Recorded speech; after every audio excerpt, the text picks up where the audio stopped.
We're gonna keep this one real short. Now, TikTok knows that I am a Wattpad girly. I was not part of the whole werewolf thing. Unless it had something to do with like Shadowhunters, Twilight, Vampire Diaries, etc. I hadn't ever really ventured to that corner of the internet, but I feel like I belong to the group of internet dwellers who would be in that audience. But TikTok started showing me these little like snippets of what appeared to be a TV show, fated to my forbidden alpha. I feel like it was trying to give telenovela, but it's really giving Wattpad Live. What a streaming platform that would be. And the whole show, they show you little like snippets, specifically of a bond being broken between a mated pair of werewolves. I was hooked. I wanted to watch the rest of it. And I thought, you know, TikTok's algorithm is just top notch. So I figured it would just be sending me multiple parts of this video so that I could eventually get through the whole, you know, show movie. It did not. It just kept sending me the same ad over and over again, telling me to go watch the full thing on Real Short, potentially the worst app on the App Store right now. I'll look it up for you.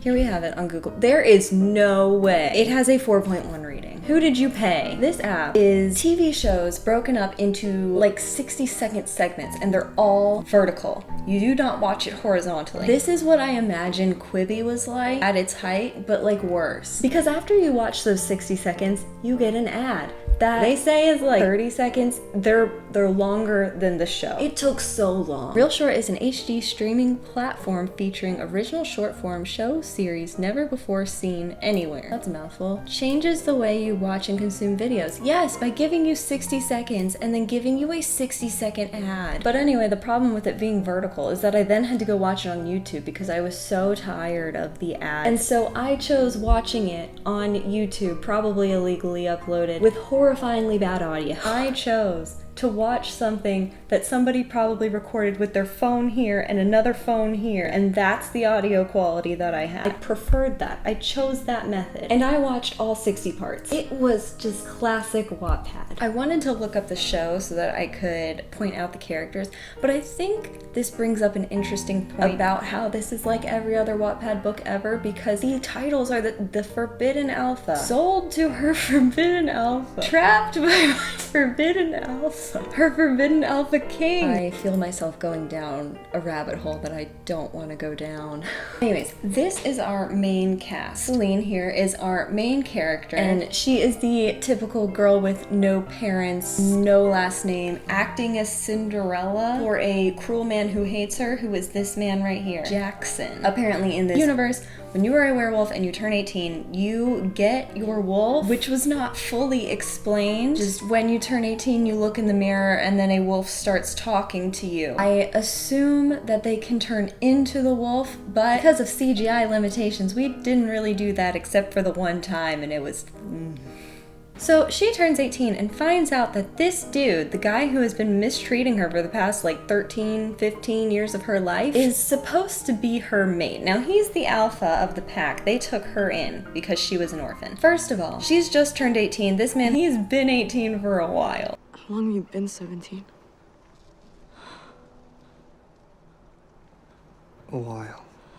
At this point, I think he's like early 20s maybe. So he's known for like a long time that Celine is his mate and has continued to treat her badly for years. He has chosen to reject their bond, which theoretically means that they'll never have a mate again. But the thing is, like, the title is Forbidden Alpha. What is forbidden? I didn't understand why it was not okay for them to be together, and he was like, oh, you're a maid. And side note, this guy is dating this girl. Her name is Tiffany. Evil takes a human form in Regina George. Jackson and Tiffany throw a party and they invite Alpha Alexander from a different pack. Suddenly, we go against the lore of this entire universe, and he falls in love with her, and now they are mates. This guy, who has also happened to be looking for a Celine for 15 years. He knows her parents. I could have given this movie a lot of slack, but when we got to the point where he meets Celine who says like, oh, I'm an orphan, I don't have a last name, I don't know where I came from, and he's been talking to this couple from his own pack who lost a daughter about 15 years ago, whose name is Celine, who would be 18 now, and this man does not put two and two together. He's like, could not be their Celine because she is my mate. It made no sense. Could not possibly be the same girl. girl. So it is very much giving insta-love between Alexander and Celine. He takes her to leave, you know, her horrible Cinderella life, and they go off together. And then falling in love is just the most uncomfortable ever. For this, I think the problem was probably the score, maybe? I feel like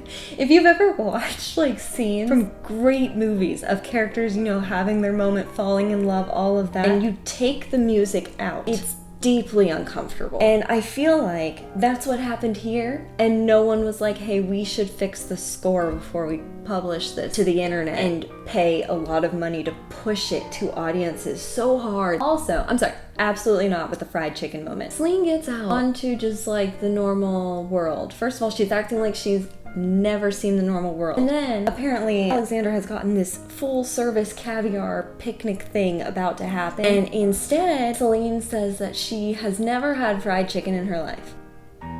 So, the beta brings them KFC. What is this? Not two awkward 60-second scenes later, we find out that Jackson has been in love with Celine the whole time. Even though he treated her terribly, continued to let her be a maid in his house, and continue to date Tiffany. Now, all of a sudden, because he can't have her anymore, Jackson has decided that he will do anything to have Celine, including telling her who her birth parents are. So Celine makes a solo journey back to this old pack place so that she can talk to Jackson. She gets there and she's met by Tiffany, who has like 2 drinks for them. She's like, oh, we're both Lunas now, let's have a drink. Celine right away is like, I will not be drinking that. And then Tiffany's like, I'm not gonna poison you. And she drinks from her cup and then hands Celine the other one, which could so easily be poison. Drinking from this one does not prove that this one doesn't have poison. Thanks, Celine. So Celine drinks it and then like passes out on the floor because Tiffany spiked it with wolfsbane, which only someone with the blood of an alpha can endure. Lo and behold, our special little treasure, who everyone's in love with, has an alpha somewhere in her bloodline because she, theoretically, is gonna make it. But not before Alexander can wage war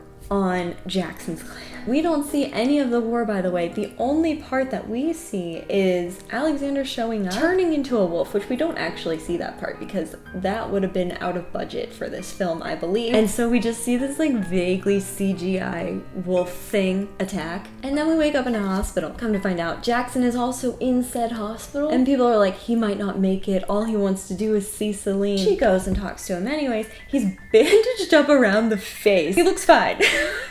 He's bandaged up. And he's speaking perfectly fine. He sounds perfectly normal. Jackson like kisses her, but it's more of like a forced thing. Questionable. Then Alexander comes and sees, and he gets upset because he's like, I literally just waged war for you. What is going on? And they smooth it over so quickly. They get married, and then Celine gets pregnant within like 2 minutes. And that's one of the many reasons it felt so Wattpad-ish. Let's conclude. So, why was this show bad? Was it the acting? Was it the production? Honestly, with the acting, I think it's hard to tell because I'm kind of on TV production side of TikTok. Occasionally I venture over there and a lot of people are saying like, you know, usually it's not the actor, it's more of the direction. They can only do as well as the script and the production will allow them to do, which I think might have been the case. I don't think they're like horrible. Obviously the character's stuck in my head. I'm sitting here talking about it. And then as far as production goes, it's not high budget. Like I will say that. The CGI alone needed some work, but I'm gonna mostly chalk this up to being bad because of the direction and especially the writing. It read like the most Wattpad novel ever. It's like if you had fed 25 Wattpad stories to an AI and you were like, write a werewolf story, it would have just spit this out. None of the characters had any real defining features or characteristics or quirks or anything really. It just felt really like general and bland, I guess. But like all Wattpad novels, there's just something you can't look away from, you know what I mean? I watched it through to the end, so if you also watched it, please comment your thoughts. I want to discuss because I'm not going to push anyone into watching this. I won't do it, but if you happen to have already subjected yourself as well, why not talk about it? Please like this video if you enjoyed this unhinged rant and click subscribe if you want to talk about more book and or book related content. My name's Katelyn, thanks for watching. Bye!